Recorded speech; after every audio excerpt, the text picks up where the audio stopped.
What's up, my wizards? It's Dev from Mtg. We're fond of magic. It's kind of our whole thing. And today, got another gift for you guys for the holidays. This is something I rarely do, but you guys request for me to do, like, all the time. We're actually going to do, wait for it, a modern deck today, you guys. A real modern deck. Just for y'all. This is actually a deck that's been getting a lot of press lately. It's experiencing something of a meteoric rise in modern as, like, in a very short period of time. And had to look over the list. It intrigued me when I first heard about it. Immediately fell in love after just a few games. So I couldn't wait to get on the mic and actually talk about this deck for a second with y'all. Today, without further ado, there's a lot of talking to build this up. We're going to do Modern Apocalypse Prophecy. Actually, just so you know, nobody calls it that. Like, nobody in the world calls it that. I'm just calling it that because I don't really care for the actual name of the deck. It's usually known as Living As Foretold, which I think is slightly lame. You know, it's just to, like, jam two important cards in the deck together, throw it in the naming machine, and, like, see what it spits out. I think it's slightly lazy. So I went with a little bit more flavorful name and a much more metal name, and I'm calling it Apocalypse Prophecy. But you may have already guessed from the actual title of the deck that one of the most important cards in the list is As Foretold, which is finally getting some street cred in Modern after way too long. Well, in case you somehow haven't seen this card, or you forgot what it does, or you haven't had the concentration to read it while I'm over here babbling my fat mouth, it's essentially free spells, which never goes wrong. That's entirely safe every time they ever try to do it, right? Like, we can easily break this card in Modern, but it's fine even when it's playing fair. Like, over the course of the game, this thing will end up generating huge amounts of advantage on mana for you. And some turns you'll be able to cast, like, more spells than you have any business casting, because you got a bunch of mana up to cast the spells from your hand, and you can cast, like, one huge spell for absolutely free once As Foretold has been in play for enough turns. And you can also just cast little stuff off of it, you know? The second turn it's in play, you get a free Serum Visions. That's great. And remember, you can do this on your opponent's turn. You get a free spell on your opponent's turn, too. So you can, like, tap out on your turn and still be holding up counter magic. That's crazy. Oh, that's well and good. Sounds great, right? But how do we break the card, like, wide open? Super easy to do in Modern, because we have access to suspend cards. And in case you didn't know this, it sounds like this shouldn't be the case, but it's absolutely the case, that if you have 0 time counters on As Foretold, you can cast cards with suspend from your hand for free. Sounds broken because it is, and we can actually further break a card that's already been broken in, like, probably dozens of decks in its magic lifespan, and that's Living In, which we'll play all 4 copies of, definitely. Now, a turn 3 Living End is entirely possible, and sometimes you'll just want a panic button. It might be worth it to do on turn 3, but don't be afraid to, like, hold off a little bit if you possibly can. Let your opponent overextend, get a couple more turns under your belt, and then pull the trigger. Play that As Foretold with counter magic backup to make sure you resolve it, then throw that Living End down, man. Kill all their guys and get everything back from your yard. It's just a ridiculously bomby, swingy play. And I wish I could tell you that it was fair, but it's kind of not fair, you know? Even if it's just a one-sided board wipe, that's fine, but let's say that you do get it on turn 3, you know? You're facing an aggro deck, and on turn 1 you cycle a creature. Turn 2 you cycle a creature, or maybe even 2, because all of our cyclers cost just 1 mana to cycle in this deck. So turn 3, whether you're on the draw or on the play, and it's actually a little better on the draw, because you have a higher chance of getting, like, more creatures when you're on the draw, you can cast that turn 3 Living In, wipe their board, and get a couple of huge dudes, at least, if not like 3 big guys, out of your graveyard. That's the kind of play that just ends games. It forces scoops almost instantly, if your opponent can't answer that. But that's not all the crazy suspend cards that we have access to. We also obviously should play Ancestral Vision, the other best card with suspend that's ever been printed. We can just suspend this on turn 1 sometimes, get a nice mid-game refill, or we can just play As Foretold on turn 3 and immediately follow it up with the Visions. That seems pretty broke too. And Visions is, like, right at home in this deck, and it is in a lot of blue decks in Modern, but it's especially comfy in this deck. You know, we're a combo deck. We're essentially looking to assemble 2 cards. We're looking to put together Living In and As Foretold. So if we're digging for one or even both of those pieces, this gets us 3 cards deep for an extremely low mana commitment. Sometimes as low as 0 mana, but the most you're going to pay for it is 1. Spread out over 4 turns. That's a great investment, no matter what. Digs us 3 cards in, and if we have an As Foretold out, it's essentially better than a piece of Power 9, so we will definitely play that. But let's get to them cycling, boys. We got 14 different creatures in this deck that cycle for 1 mana or less. That's right, or less, because of course we got to play Street Wraith in the deck. Well, pretty much, I think the cheapest way to draw a card, like ever, in Magic history. It's right there with Cataxian Probe, which is banned in this format. So we got to play Street Wraith, and it's at least a decent body. When you bring it back, the living end swings nicely sometimes, especially when you just nuked their entire board. There's that, you know. And it also lets you have like more creatures in your yard than you really should when you play living in really early. Like after turn 3 living in, if you just like went Cycling Guy on turn 1 and a Street Wraith, then just off of turn 3 living in, you're immediately wiping their board and getting 2 free creatures. That's just right there is a good play, despite what you choose to do on turn 2. You can cycle more guys, hold up counter magic, whatever. You pretty much set yourself up pretty good if in the first couple of turns you get 1 cycler in the graveyard and also Street Wraith. We're also going to play Curator of Mysteries, which is surprisingly good at just like smashing face, you know, when you need it to. Cycles for just 1 mana, and when we living in, it can come back and have an evasive ability, which is like, that's so good, especially on like a relatively meaty guy. And if you have to hardcast him, like that's sometimes fine, depending on the situation. So there's like almost no way in which Curator of Mysteries is bad. And once you have him out, your cycling gets even better. There's just no reason not to play him. He's one of the best cycling creatures in the deck. Like, if Street Wraith wasn't around, he'd be the best. So, gotta play all 4 copies of Curator. This wins you a lot of games. We're also gonna play 4 copies of Striped Riverwinder. This was just in the standard Pauper video. This was like our control finisher for the control deck and the standard Pauper finisher. And here it is, tearing it up in Modern. Pretty awesome. You know, obviously, a free quote-unquote 5/5 hexproof is exactly where we want to be. So yeah, Striped Riverwinder is absolutely insane. This is the deck for it. We'll finish it off with a couple of copies of Architects of Will. I do like this. It allows us to sort of fix our next few draws once we do get it into play. And sometimes you'll hardcast this. Not very often, but sometimes you'll hardcast this, depending on the situation or how late it is into the game, to set up your next few draws and try to get that living into the next couple of draws, you know. So I like Architects. Neither me nor anybody else, 4 of, likes it, but we'll at least make room for a couple of copies to really push the number of cyclers we have. There's actually 1 more creature in the deck, and it doesn't cycle, but it sort of cycles. This is Drift of Phantasms right here. It transmutes, which will also be important, by the way. Once we get to the land base, there's a really important transmute card in there, too. So this is sort of a transmute living end, As Foretold cycling deck. It's a lot of different things, but in any case, this can go get an As Foretold. It's a 5th copy of As Foretold, so that in and of itself is pretty good. And once we're living in, we've got a blocker. That's nice. Now that actually leaves a surprising amount of flexibility. That's the sort of basic shell for this deck right now, and the rest is just like spells that we're all throwing at the wall and seeing what sticks. So far, Serum Visions has been a good card for me. Now, you won't see this in every single list. Some lists don't prioritize playing Serum Visions, but I love Serum Visions. We're again, a combo deck in a lot of ways. We're trying to dig for cards. This is free. You know, the second turn we have As Foretold out, really. The first turn that we untap with it. It's free. That can sometimes be really important. It digs. Even if we have to hardcast it, it's amazing. Serum Visions is incredible. I don't know why anybody would debate that. So I'm going to play all 4 copies. We're going to make some room in the deck for counter magic, not only to take advantage of the fact that As Foretold can just cast counter magic for free on our opponent's turn. It's so busted. We can just tap out whenever we want to.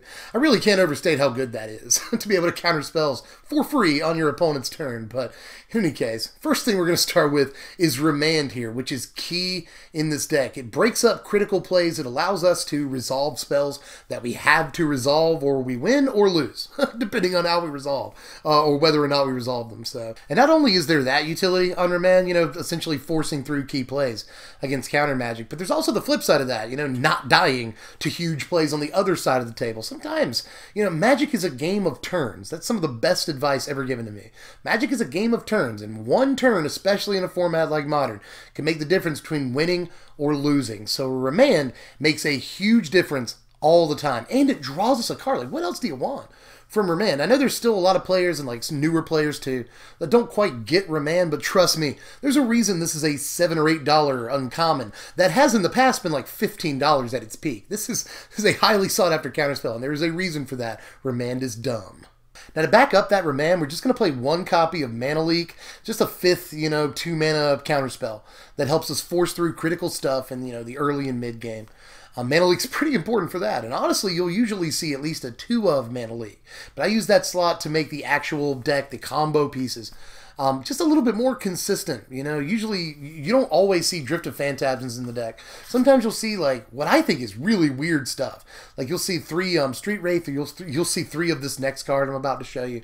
I just can't agree with any of that. I think if there's one cuttable slot in the deck, we can just move a mana leak to the sideboard if we're really that concerned about, you know, forcing our critical pieces through. I really think that 5 counter spells at 2 mana is enough. Especially considering we've got 4 hard counters in the deck too. We're playing 4 copies of Cryptic Command. I see this at 3 a little too often for my taste. I'm not judging anybody, but I think this is one of the most important cards in the deck that's not actually part of the combo. First of all, I already said this, hard counter, and honestly, some games will drag. You can't help that sometimes, so it will be possible in more games than you might think to cast this for free off of As Foretold on your opponent's turn. And whether you're casting it for free or not, obviously Cryptic Command is one of the most busted blue cards ever printed, which is really saying something, even for 4 mana. It's dumb, you know. Hard counter is great, draw a card is even great, but the secret, hidden, amazing mode on this card is just to tap all their dudes down.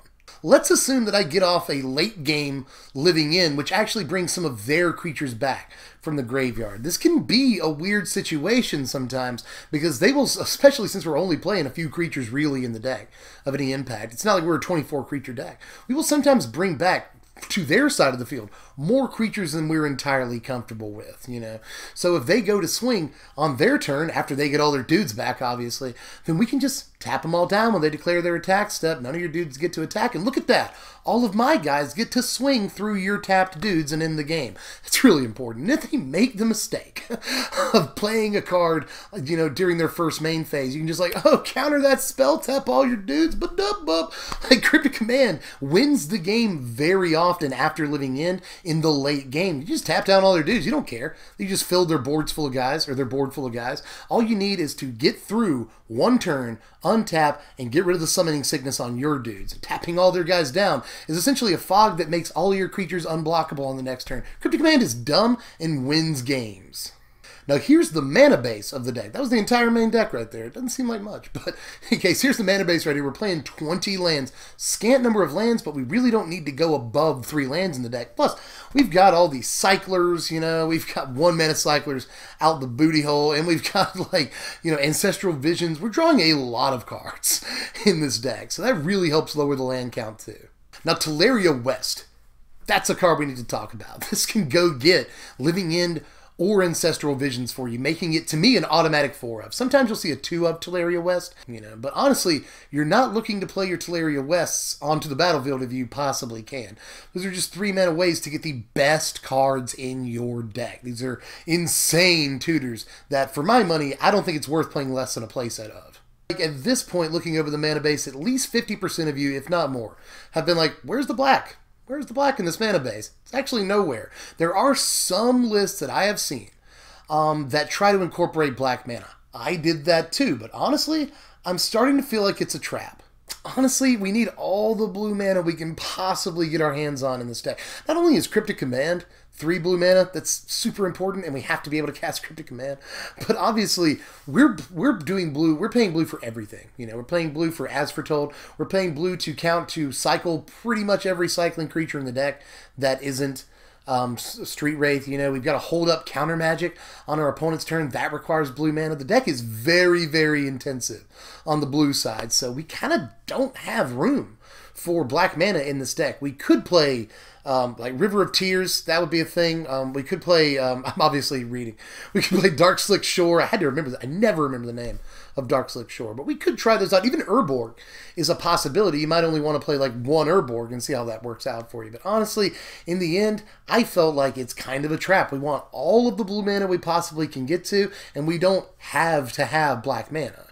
Now here's a stock sideboard for the deck, and the sideboard is where you will see the most variation in these lists so far. You'll see a fair amount of variation in the main, but the sideboard is really anyone's game at this point. But you will often see Dispel. I've included as a 2-of because it's really one of the best, cheapest ways we possibly have to fight through counterspells when we play against control, and it's a great game too against those decks. Ceremonious Rejection counters any number of artifacts, and it's great against Affinity, and it's good against, you know, Tron a lot of the time. It's great against Eldrazi. It's just, there's a lot of stuff you can counter with Ceremonious Rejection, but it is not actually seen all the time in these sideboards. But I included it here. I think it's good against enough of the field that 1 mana is definitely the right price. We'll play a couple of copies of Rejection. 3 copies of Dismember, which the deck universally plays in the sideboard. No list that I've seen waivers from 3 Dismember. It's essentially almost free removal. So yeah, we'll play that. Leyline of the Void is against obviously graveyard-focused decks and stuff, but it doesn't mess with our graveyard, which is very important. We're somewhat reliant on ours. Hurkyl's Recall, obviously, modern staple in sideboards against Affinity and some other decks, but, Affinity. And here are your power rankings right here. Final score of 69. Cue the Beavis and Butthead laughs. I know it's hilarious, but that is a powerful score. That's a high score no matter which way you slice it. Modern decks do tend to skew slightly higher on this scale here, but 69 is still right around where you want to be. That's a very competitive score, and the deck doesn't really do a whole lot poorly. It doesn't have a stellar offense, obviously, but you don't really need a super stellar offense when you're bringing back, like, a 5/5 hexproof and a 4/4 flyer, and you just killed everything on your opponent's side of the board. That play is swingy enough that all you need is a couple of turns to win the game. And the deck is pretty consistent, too. It's a mono-colored deck, so it's got that going for it. And it's got a million different ways to draw cards. All the Cyclers, Ancestral Visions, Remand even. There's a bunch of ways to draw cards in this deck, so it really shouldn't be hard to assemble your pieces. Just this deck has so much going for it. It reminds me of playing combo decks in like the early days of me learning to play like competitive Magic. It's a really crazy deck. It makes me feel like playing Bridge from Below when that was just starting to be a thing. It makes me feel like playing Yawgmoth's Bargain when that was just starting to be. It kind of makes me feel like playing Tooth and Nail when that was just starting to be a thing. This is an incredibly powerful combo deck that has a ridiculous play available as early as turn 3, and that is the stuff of modern bannings sometimes. The deck is also really good at coming back from behind, and I've already mentioned this, but it feels just as good a lot on the draw as it does the play. And that you can't say about a lot of decks that carry counter magic in them, but you can say it about this one. So this deck has a lot of cool and unique stuff going for it. It's a combo deck that's also kind of a control deck that doesn't mind soaking up damage in the early game because it's going to just blow the opponent out as soon as it gets its combo together. Like, this is just a classic feeling combo deck, and I haven't felt this good playing a deck in a very long time. And that, by the way, is coming from a dude that essentially plays like 2 or 3 different decks a week for a living. Like, I go through a lot of decks for this channel, and I have not felt this good about a deck in I really don't know when. So I love playing this deck. It is so much freaking fun, and it is so broken feeling. So give this thing a shot, but this is kind of where the bad news comes in. But honestly, this is modern, so you expect this, especially out of really competitive decks that have a lot of potential. The deck is anywhere between about $400 and $500 on TCG Player. And for a guy who mostly does standard decks, that seems, standard budget decks at that seems like a pretty high price tag, but you could do a lot worse than that in Modern right now, no doubt. But anyway, let me know how you felt about it down there in the comments section. There's a lot of evolution this deck can still go through. It's still rising up the ranks of Modern. And even now, even though As Foretold's been out forever, people are still just really deciding, like, figuring out what the potential is. There's an awful lot of ground to cover when it comes to As Foretold. So let me know what your ideas are down there. If you're already familiar with the deck, let me know what you do slightly differently. This build has been going around, but it does have a few slots in it that are super flex. So let me know how you feel about it or how you build it differently. YouTube spiel. If you liked the video, and I really hope you did like this video, I haven't had so much fun playing Modern in probably the entire time I've ever been playing Magic. So let me know if you liked it. I hope you did. I had all the fun in the world. So thumbs up the video. Subscribe if you're new. You haven't done that yet. Rivals Vixlon spoilers officially start on the 1st of January, but knowing Wizards, there's going to be a couple before then too. So make sure you sub for all that content. More deck techs on the way too. Do all that stuff, and you can follow me on Twitter at SBMTGDev, or throw the channel $1 on Patreon to help us out around here. Keep the decks and stuff coming at patreon.com/SBMTG. And if you throw me $1, you get to know what we're doing the day before I upload the videos. So that's cool information. Intel is always good. But in any case, I'm pretty sure that's all I've got for this one. I probably went on and on about this deck. Sorry for what is probably a pretty long video, but I'm still doing it. Still talking. But in any case, I guess it's just because I want to talk about this deck for like 3 hours. I don't know, you might be into that. But in any case, okay, I'm wrapping it up. Wrapping it up, you guys.